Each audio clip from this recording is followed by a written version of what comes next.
So, with Overwatch 2 being less than a week away, like about 5 or 6 days at this point, I don't know, and I can't do math. I'm not a mathematician. I thought it would be a good idea to cover over something since I've already covered the most recent news, being that they're making some changes to some of the mechanics of the core game.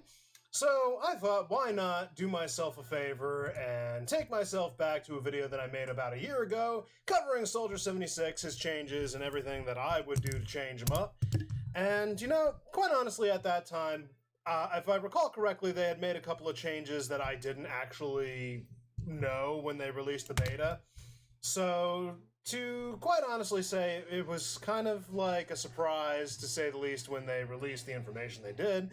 They definitely improved in some areas his quality of life, and automatically with some of the changes made to other heroes, indirectly giving him an increase in quality of life was absolutely a huge thing. However, they could still do a good job, because after they did some direct changes to him, it kind of nerfed him back into the ground, and honestly, this is just a good thing for anyone to really cover. So let's just quickly talk, because I'm going to go over into what they were talking about.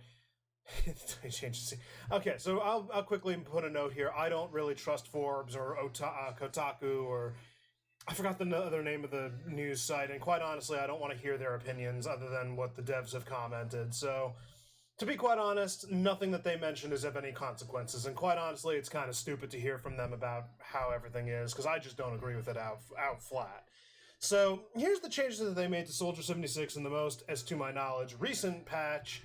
It has actually been May, June, July, August, September, so it's been about 4 months since the last PvP beta, and as far as I know, they already made these changes, and I don't think that there's any other ones, but this is the most recent, to my knowledge, changes that they've made. So Soldier 76, they decreased his heavy pulse rifle damage from 20 damage per bullet to 18 damage per bullet. And then they took his sprint, and because there's an overall increase to mobility to all damage heroes, they reduced his speed so that it would not overdo it. And finally, Tac Visor, they allowed for critical hits if the shot would have been a critical hit without it running, and no longer removing fall-off damage from his heavy pulse rifle. So the comments on this is that, they quote, "We believe Soldier 76 was overtuned," quite the choice of words, "during the first week of the PvP beta. He was extremely mobile with the new damage passive and increases movement speed by 10%. We brought the sprint ability down a bit to be with the new passive in mind. He's always been a high damage output hero." They forgot to put situational in there, but whatever. "We are seeing fewer counters with him with one less tank per team. That much I can agree with. We lowered the damage of his heavy pulse rifle to fit with 5v5. That is honestly quite freaking stupid, and I'll mention why in a bit. We wanted to make Tactical Visor a more interesting ultimate for players who want to push their aim skills through the ability. That is not what we needed, but I'll go more into that when I cover it. The point of this change isn't purely to buff him or counterbalance the nerfs. We want to make Soldier more fun to play while rewarding mechanical skill." So I do agree with their goal in this, but there is some changes as a Soldier main that I would personally like to see. So first off, let's start with his overall. The guy is a single weapon, very familiar hero that a lot of people play with. Exactly, baby. So when Soldier's picked up, honestly, here's the thing. Soldier 76 is like a bare bones hero, and I'm not saying that he needs to be buffed or nerfed exclusively. I think that he just needs a quality of life change to help him keep up with the influx of interesting heroes that constantly make their way through. Sojourn essentially renders him useless with some of her abilities. Junker Queen completely demolished him off the board as a potential hero because she was just so overwhelming, which, if you remember 2 videos back, they kind of nerfed her down a bit, so until we get Overwatch 2, we don't really know whether or not she's balanced, other than watching Overwatch League. I was going to say Owl League. But then the last one is Kiriko, and we don't really know how she benefits it, because as far as we know, she hasn't been released as of yet. So even Overwatch League players do not have access to her, to my knowledge, but I'll keep up with that one when I get the chance. So the real question that now makes itself aware is, what can we do to make Soldier more viable? And this is coming from a personal Soldier main who wants him to be a viable hero. I have found myself in the final stretches of Overwatch 1 having to extend my hero pool to about 6 or 7 heroes so that I have enough to work with. Those heroes being McCree, Widowmaker, Ash, Hanzo, Mei, to just name a few. And then I've, kind of nitpicked about like different heroes that I would potentially want to add to my pool, but Soldier 76 is still up there. He is the one that I get hard carried with when I need to pick a hero that I am absolutely, with no question or doubt in my mind, good with. Soldier 6 has my most amount of playtime, and I would just like to see him actually have some efficient gameplay. So in my previous videos, I think I covered all of this before, but I'm going to quickly just go over the more important things now that Overwatch 2 has kind of shown the direction that they've gone with him, and this was at a time when Overwatch 2 was still a mystery. So Soldier 76, he currently has a health pool of 200 HP, and normally I would be fine with that continually, but we have to remember with the now 5v5, that does change a lot of things up. So does he still need to stay at 200 HP, or can he be buffed with health to keep him alive a little longer? Now, the reason that I think that there still should be a chance for an upgrade on that one has to do with his healing station, but I'll cover that one when I get to it. But his overall HP, I think, can stay at 200 HP. I don't really think that he needs an increase, but again, that also depends on his other ability of the healing station. But you know what? I was going to save that for number 3 on my list. I think I'll just quickly shove that to number 1 for a second. His healing station does poop sack right now. I really hope that's actually not something to get a bannable word or whatever. Not. I really hope that doesn't get me into much trouble. But for real, his healing station's poop sack. I understand that what they were trying to do is just not keep him overly bearing and all that, but 175 healing over 5 seconds. That's a very low healing rate, and I know that he's not supposed to be a healing hero, but with a 15-second cooldown and him not being able to do that very often, like, he barely hits 2,000 healing in a match. Like, any support hero, since there are 2 of them, should be hitting the tens of thousands very easily in a competitive match. In a quick play match, you might struggle to hit 10k flat, but, that depends on, the quality of your match. But in all seriousness, he should be able to hit 2k no problem, and I've done that consistently. But now with lowering it down to 175, not only has that reduced the total amount of healing, but the healing over time is affected as well, meaning that if he gets dove, he's literally basically standing there in his healing station just being like, hey, you can kill me a slightly bit less faster. Like, it's a 0.5 second difference to you staying alive in a game where the seconds are the things that matter. Like, you can kill him 0.5 seconds slower. For the love of God, give him healing. He needs it. Restore that thing back to 200 total over 5 seconds, and he will be okay.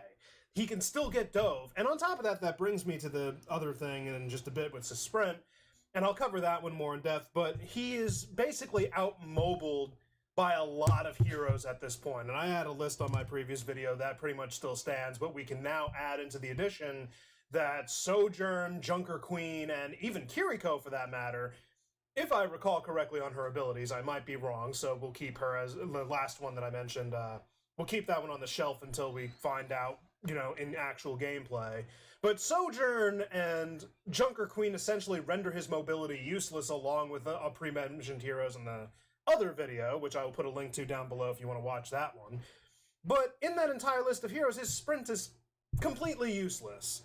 And I'll get into more on that when we get there, but let's quickly talk about his primary fire, because I want that to be the actual thing.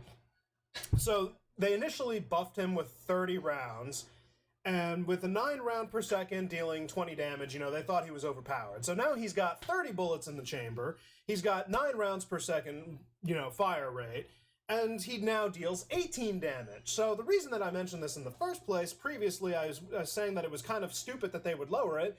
He's a damage hero that can't deal out enough damage. Like, yes, I completely agree that he was an extremely mobile hero at one point with new damage passive and all that. Where was it? Where are you? He was overtuned, extremely mobile with new damage passive. Where did I just see it? Where is it? Always been a high... Okay, here we go. Soldier 76 has always been a high damage output hero. This is where I disagree. Yes, the answer is yes, but the problem is that he was situational. when you were playing in a 6v6 team comp where there was barriers galore, where you had Sigma and Reinhardt being the heroes, or Orisa, all that damage output was being wasted on the barriers that were being there in front of you and constantly placed. And Sigma was one of his huge counters because that is the most, like, mobile barrier that would be very, like, functional to place anywhere. And that was a kind of a thing that killed him because Sigma has damage. So he's high damage, very situational. You have to be in the precise situation at the precise time to get off that high damage. And you can make that happen very easily if you know how to play him. So that's without its thing to really talk about. Now with one less barrier to deal with, absolutely that increases. It's no longer barrier watch, thankfully. But we still run into a problem that now you're reducing his damage, and Baptiste, in my previous 2 videos ago, just mentioned that Baptiste is now doing more damage than Soldier, and he is a healing hero.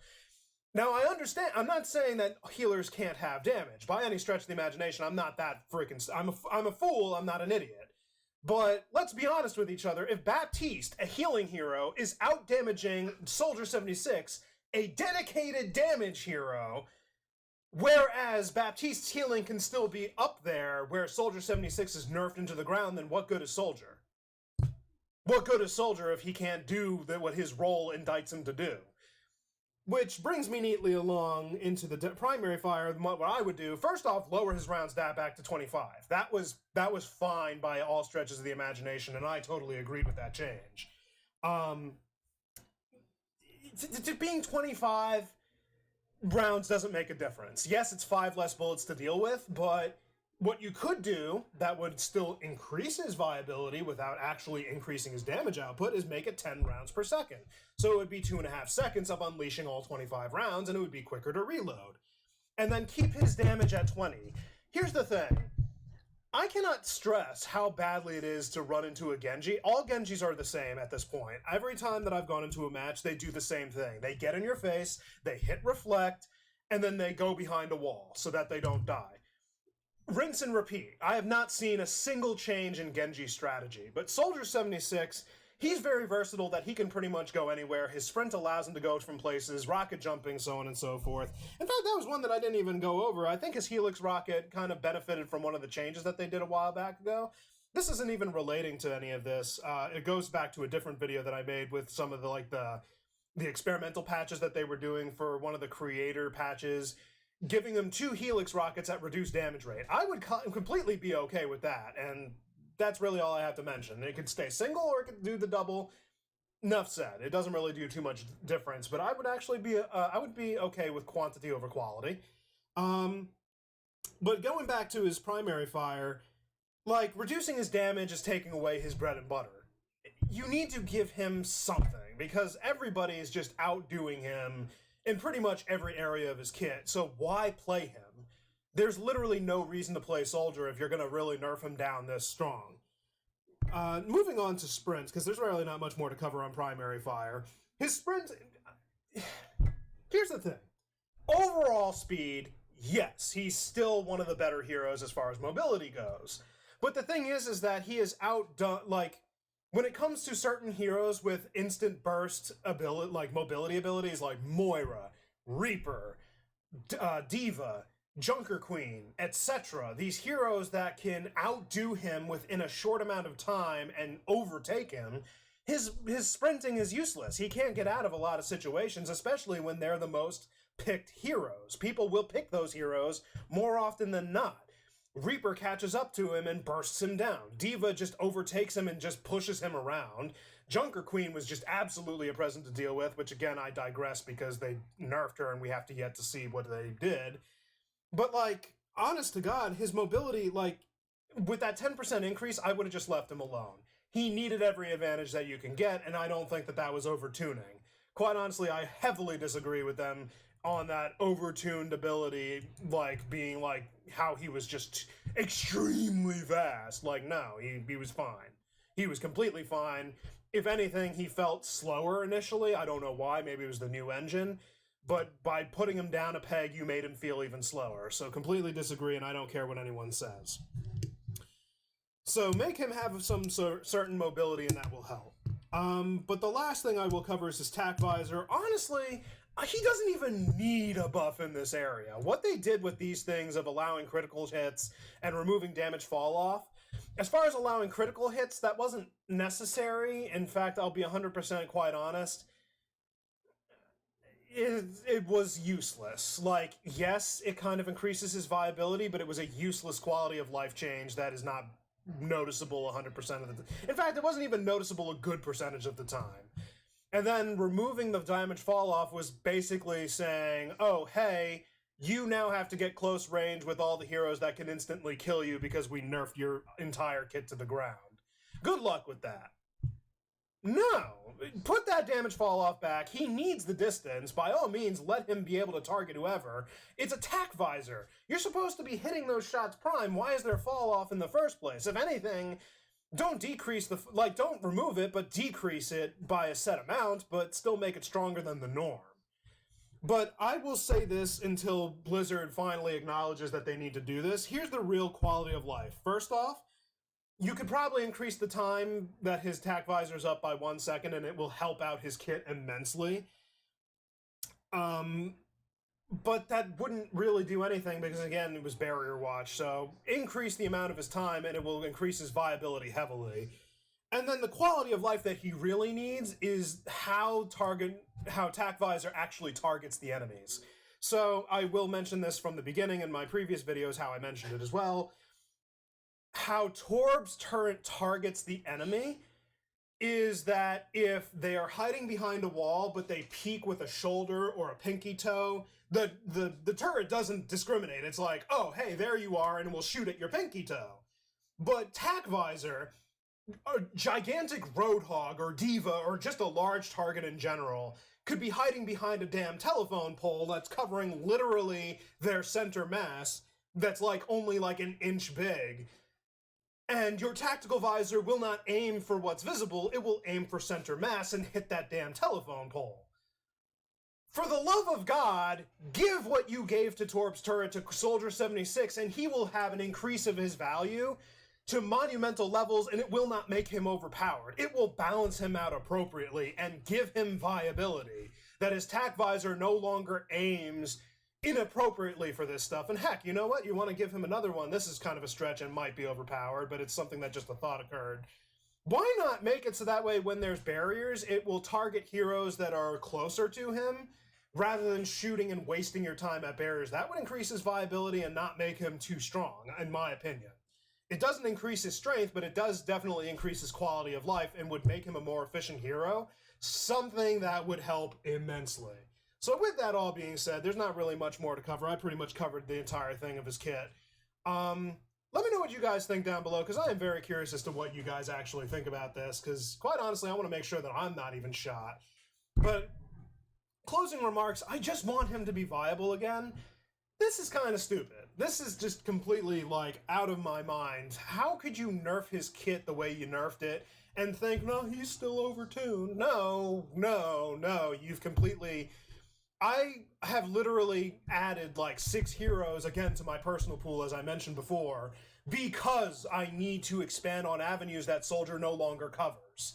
He is no longer the viable hero that he once was, and anybody who thinks that he's overtuned or has a place in the meta right now, I don't doubt that when you're able to make do with the situation might make it a little bit more viable, but if you're facing off against a team of professionals, notice how his playtime is not higher than certain other heroes.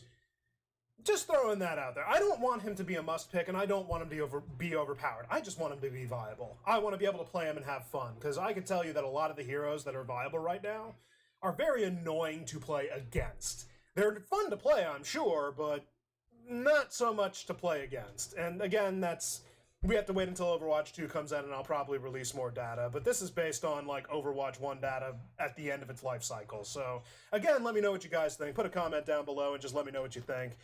I'm going to peace out right now because I have to take care of my baby. But other than that, I will report whatever news I come up with next. I'll see you guys later. Peace out.